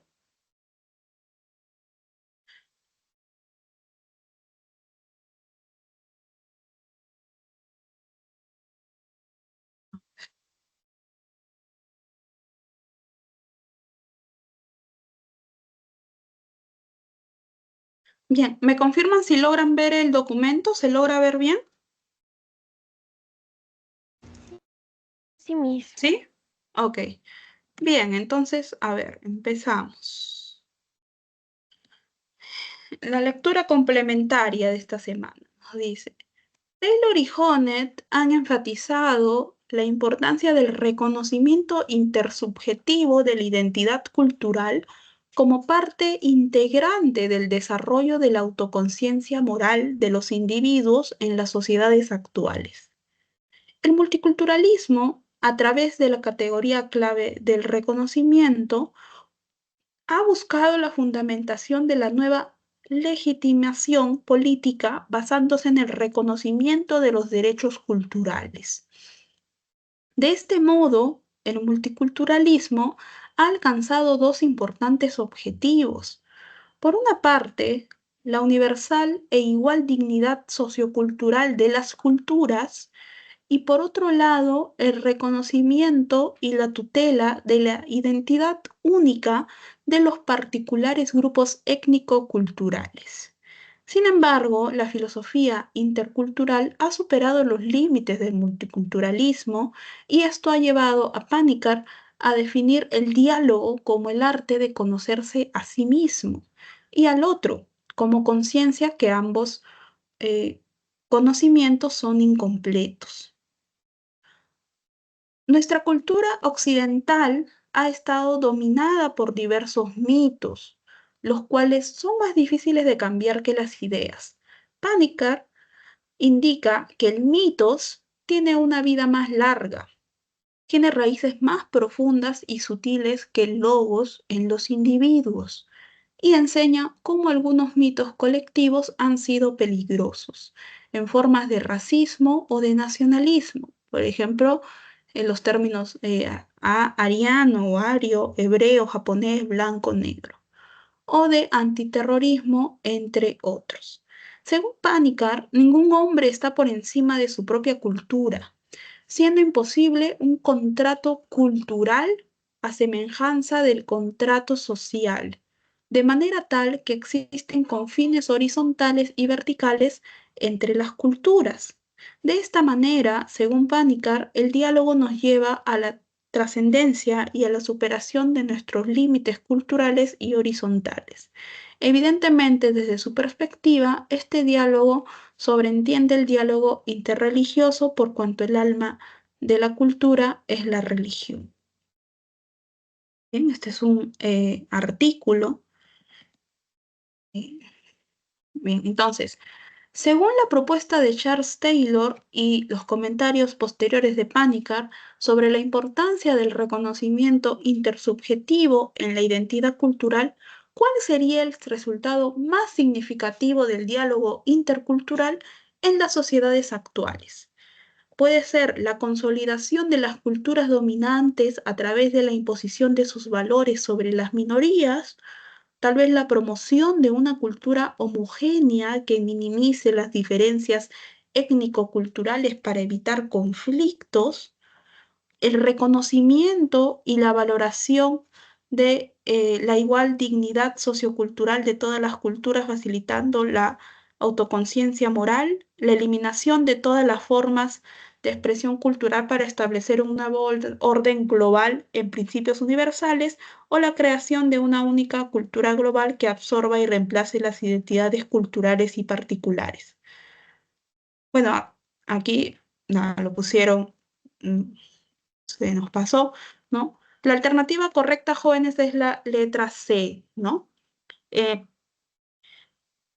el, según primero lo planteado por Taylor y después el añadido que nos da Panikkar sobre el reconocimiento intersubjetivo como un proceso fundamental eh, en el multiculturalismo, no solamente reconoce pues el hecho de que existan diferentes culturas, ¿no?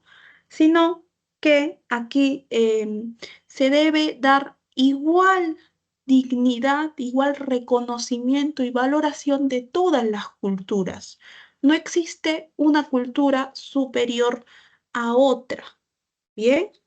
Eh, es decir, tenemos distintas culturas, pero todas ellas a un mismo nivel, ¿no? Y además lo que se va a promover es la protección y el entendimiento de que cada cultura significa una propia identidad, ¿bien? Em, entonces, eh, la lectura complementaria, alternativa correcta, letra C. Bien, avanzamos. Ejercicios de clase, bien. Eh, ejercicio número 1. En una comunidad afectada por un desastre natural, un grupo de voluntarios reflexiona sobre la mejor manera de reconstruir la sociedad. Un miembro sugiere que deben centrarse no solo en reconstruir estructuras físicas, sino también en revitalizar las relaciones sociales y económicas que definen la existencia humana. ¿Qué filósofo respaldaría este enfoque de reconstrucción comunitaria? Puede ser Descartes, quien enfatiza la dualidad mente-cuerpo, Nietzsche, que destaca la figura del superhombre, Marx, quien resalta las relaciones sociales y económicas, Aristóteles, que considera al hombre como un ser social y racional, o Scheler, quien considera al hombre como un ser espiritual y autónomo. ¿Cuál sería la alternativa correcta, jóvenes? ¿Qué filósofo estaría de acuerdo con esta posición? De no solo reconstruir estructuras físicas, sino también revitalizar las relaciones sociales y económicas después de un desastre natural, ¿no? ¿Cuál sería la alternativa correcta?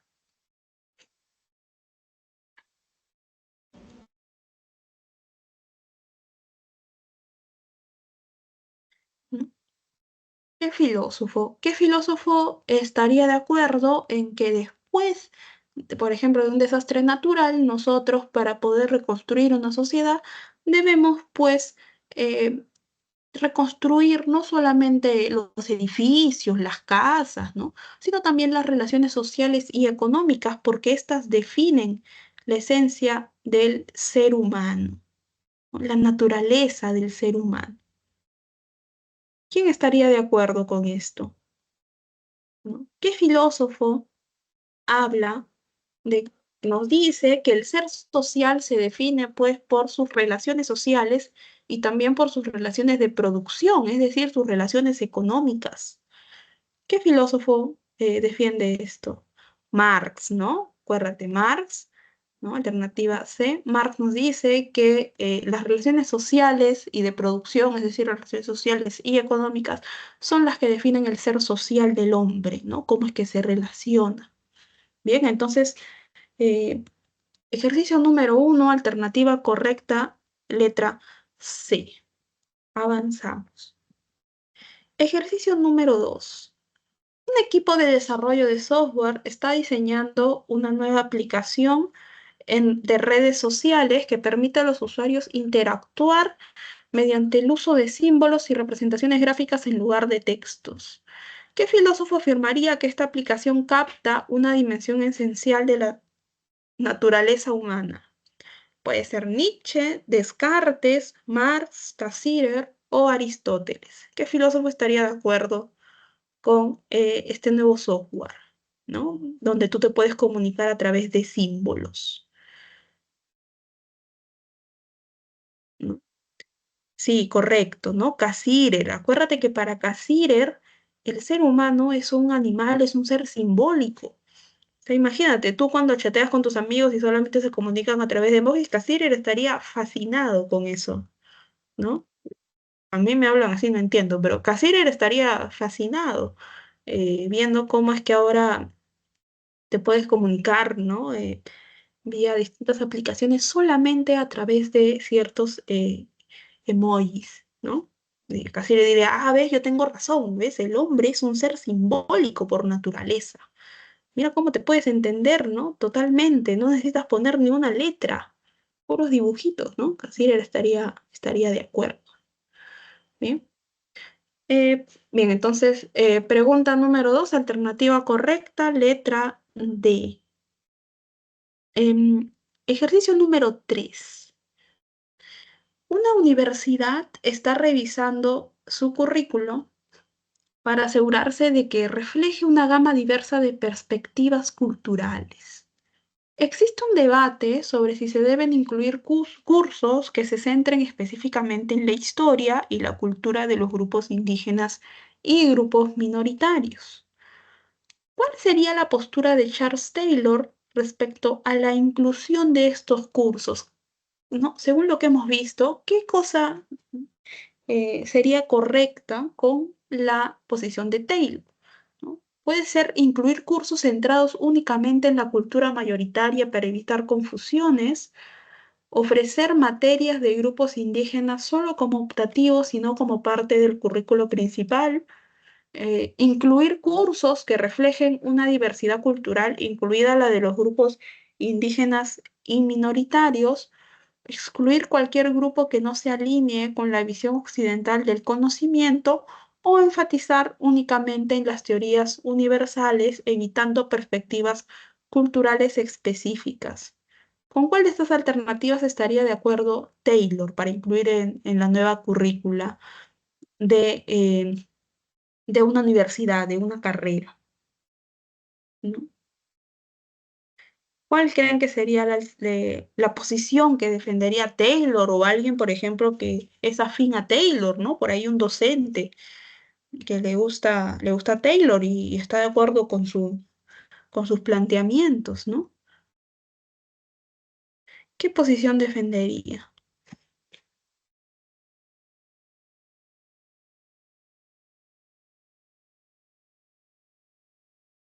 Exacto, ¿no? La letra C, o sea, diría, hay que incluir cursos no optativos, hay que incluirlos así, o sea, cursos obligatorios. ¿No? En donde podamos dar cuenta de una diversidad cultural, incluidos pues aquí grupos indígenas, ¿no? Grupos minoritarios, grupos que en algún momento fueron excluidos y actualmente están cada vez más conquistando más derechos, ¿no? Es muy importante si tú quieres que dentro de tu currícula, de tu nuevo plan de estudios, por ejemplo, porque tú sabes que ahora, según la ley universitaria, cada ciertos años tienes que actualizar, ¿no? Las universidades deben actualizar el plan de estudios de las distintas carreras profesionales que ofrece. Y si, por ejemplo, tú estás en la Facultad de Ciencias Sociales, tal vez en la carrera de antropología, obviamente debes incluir pues cursos no solamente optativos, ¿no? De alguna manera cursos obligatorios para que sean parte de la formación de estos alumnos futuros profesionales, ¿no? Futuros científicos sociales, eh, donde se vea, ¿no? Características fundamentales de grupos indígenas y grupos minoritarios dentro de nuestro país o de nuestra región. Entonces, esto es lo que defendería Taylor. Ejercicio número 3, alternativa correcta, letra C. A ver, avanzamos. Ejercicio número 4. Un grupo de estudiantes universitarios debate sobre la identidad personal en la era digital, preguntándose si las personas son más que la suma de su presencia en línea y sus interacciones en redes sociales. ¿Qué perspectiva filosófica argumentaría que la esencia del ser humano radica en su capacidad para pensar y reflexionar sobre sí mismo, más allá de su manifestación digital? Puede ser Nietzsche y su visión del superhombre, Marx y su análisis de la alienación en la era industrial, Cassirer y su interpretación del hombre como ser simbólico, Aristóteles y su visión del hombre como ser político, o Descartes y su propuesta de res cogitans. ¿Cuál sería la alternativa correcta aquí, jóvenes? ¿No? ¿Qué filósofo argumentaría, ¿no?, que la esencia del ser humano radica en su capacidad para pensar y reflexionar sobre sí mismo más allá de la manifestación digital que pueda tener a través de sus redes sociales, por ejemplo, ¿no? En la era digital, ¿no? Eh, ¿Quién sería? Sí, ¿no? Sería Descartes, ¿no? ¿Qué es lo que nos dice? ¿Qué cosa es la res cogitans para Descartes? ¿Alguien se acuerda? ¿Qué significa res cogitans para Descartes?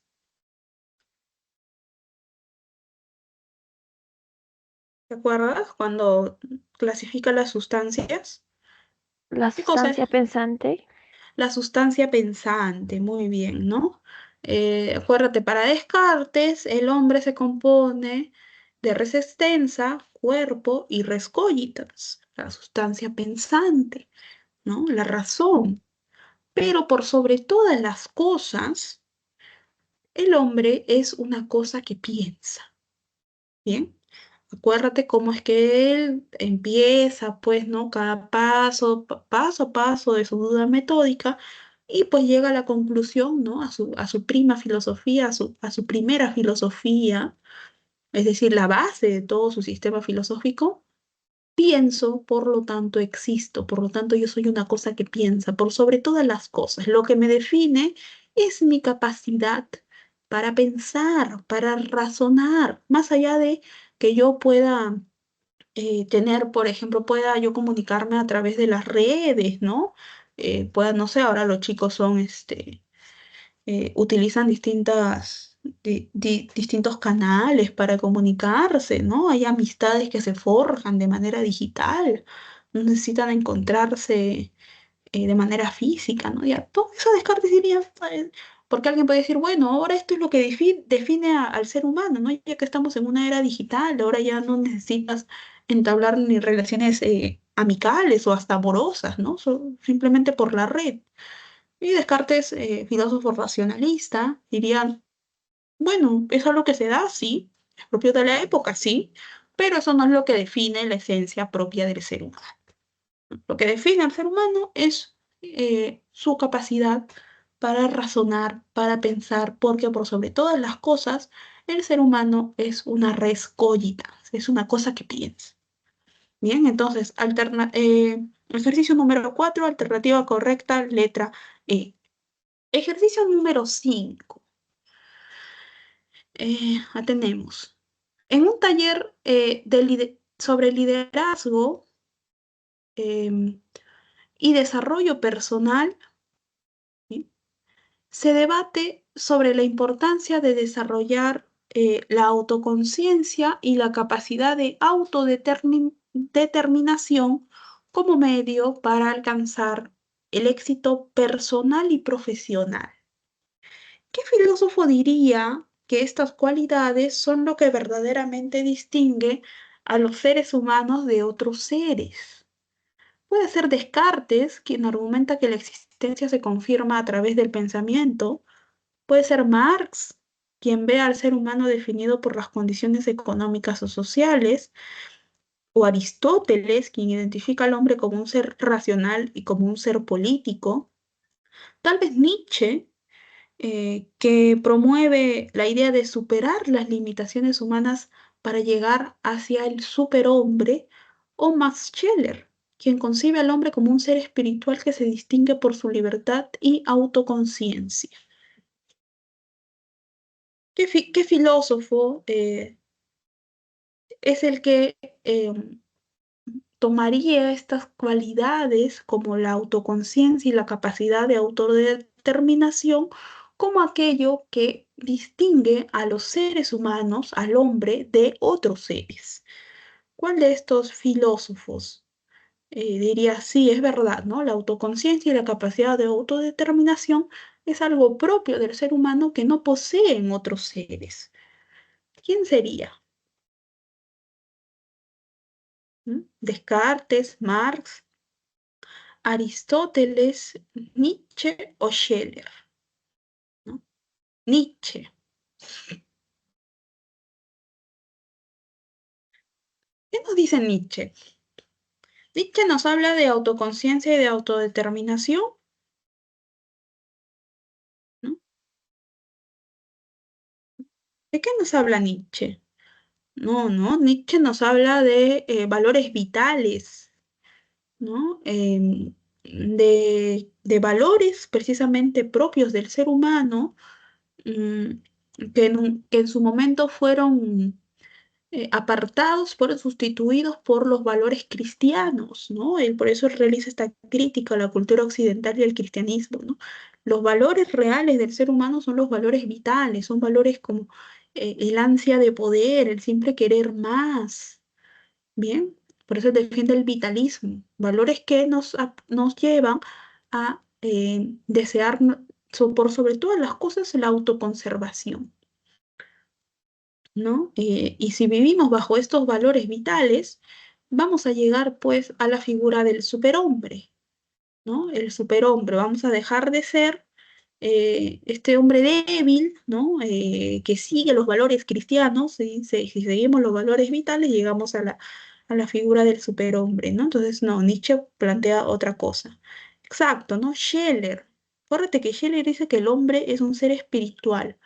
Te dije, ¿no? Un ser espiritual no quiere decir un ser religioso, sino que es un ser espiritual porque se diferencia de, de los otros seres en que tiene libertad, tiene independencia, ¿no? Tiene capacidad de autodeterminación de sus acciones y tiene autoconciencia, tiene la capacidad de reflexionar sobre sí mismo. Es decir, el hombre sí tiene instintos, ¿no? El hombre es un animal como los otros, tiene instintos, sí, pero lo que le diferencia de los otros animales es que tiene esta libertad, esta autodeterminación y esta autoconciencia sobre todas las cosas para poder apartar de alguna manera los instintos y actuar bajo aquello que puede razonar a través de su propia autoconciencia y su autodeterminación. Bien, entonces ejercicio número 5. Alternativa correcta, letra E. Bueno, queda, sí, avanzamos al menos uno. ¿Ya? Ejercicio número 6. Un activista por la justicia social, ¿bien? Argumenta que para abordar eficazmente las desigualdades en la sociedad es necesario comprender y transformar las estructuras subyacentes que definen nuestras relaciones económicas y sociales. ¿Qué filósofo destaca la creencia de que las desigualdades sociales son producto de las estructuras económicas y no simplemente de diferencias individuales? Puede ser Max Scheler y su perspectiva sobre la espiritualidad y la persona, puede ser Aristóteles y su visión del hombre como animal político y como ser social, puede ser Descartes con su dualidad mente-cuerpo y el pensamiento, ¿no? Y la razón. Puede ser Cassirer y lo que él plantea sobre el simbolismo y su influencia en la cultura humana, o puede ser Karl Marx quien destaca que las condiciones materiales determinan lo social, ¿no? ¿Cuál es la alternativa correcta, jóvenes, en esta pregunta, ¿no? ¿Qué filósofo destaca la creencia de que las desigualdades sociales se producen a partir eh, de las estructuras económicas, ¿no? Y no solamente de las diferencias individuales, ¿no? Exacto, ¿no? Marx nos habla, ¿no? Primero nosotros, claro, nuestro ser social está pues determinado por las relaciones sociales que tenemos, ¿no? Entonces, ejercicio número 6, alternativa correcta, letra E. Dejo de compartir para compartir las diapositivas otra vez, donde tenemos todas las alternativas correctas de esta semana. Bien, bien, ahí tienen en su pantalla todas las alternativas de los ejercicios de esta semana, la lectura complementaria y los 8 ejercicios de la semana que hemos visto hoy, la semana número 11 dedicada a la antropología filosófica. Bien, jóvenes, ha sido un placer estar hoy este tiempo con ustedes. Les deseo buena tarde y nos vemos el siguiente jueves a la misma hora.